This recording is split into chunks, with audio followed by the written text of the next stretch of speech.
Filem Hati Melaya dikeluarkan pada 25 Oktober 2007.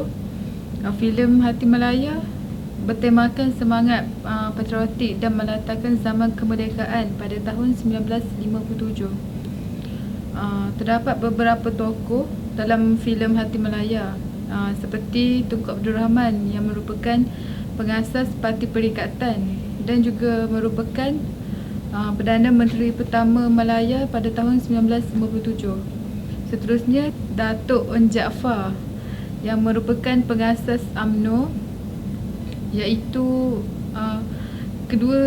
kedua-dua tokoh tersebut memberi semangat nasionalisme kepada masyarakat dan kaum Melayu untuk menentang Malayan Union yang dicadangkan oleh British pada tahun 1946. Filem Hati Melaya juga menunjukkan pelbagai bangsa dan pelbagai orang Melayu yang akhirnya akan bersatu untuk memerdekakan negara.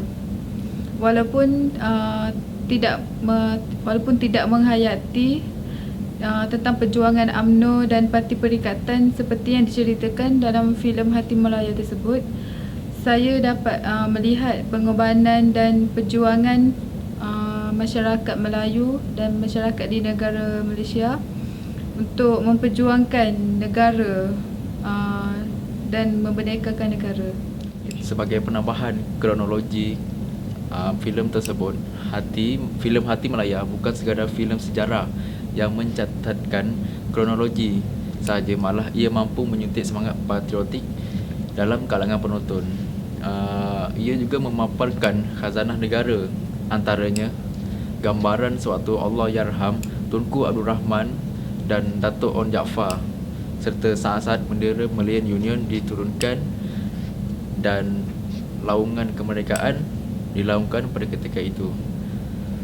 Menerusi filem tersebut, kita juga dapat melihat betapa tingginya semangat jati diri kaum Melayu ketika itu.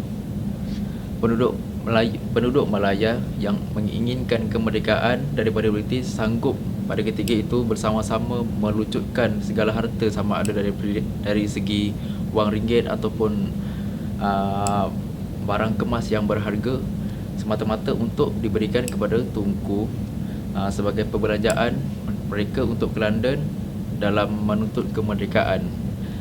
Senario itu ditunjukkan sewaktu Tunku berucap menjelaskan yang beliau dan rakan-rakannya kekurangan perbelanjaan untuk menuntut kemerdekaan di London. Kamarul Zaman Taib yang memegang watak Tunku berjaya menggamit perhatian penonton. Lakonannya cukup berkesan dan beliau juga dengan watak Datuk Onn Jaafar yang diterajui oleh Zaiful Nazri. So filem tersebut pada pendapat saya, ia amat berkaitan dengan sejarah-sejarah yang membangkitkan semangat kemerdekaan untuk generasi akan datang.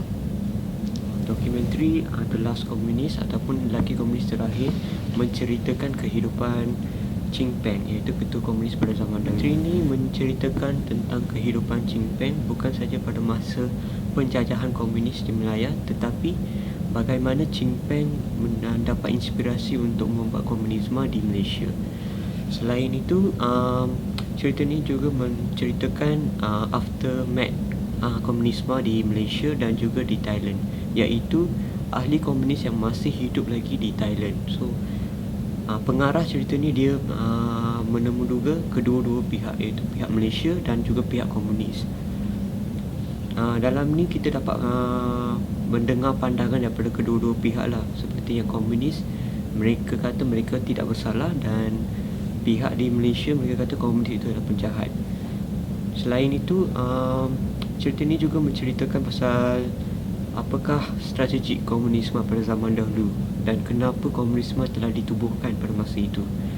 Dan selain itu, kita juga dapat banyak ilmu yang tidak terdapat dalam buku teks tingkatan 3 terutamanya.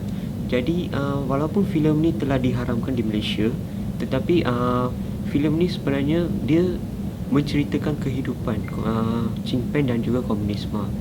So ini memberi satu ilmu kepada yang pelajar-pelajar sejarah ataupun seorang rakyat Malaysia untuk pandangan terhadap komunisme. Dengan cerita Hati Melaya, The Last Communist ini dia menceritakan lebih kepada komunisme dan dia tidak juga menyentuh terhadap kemerdekaan.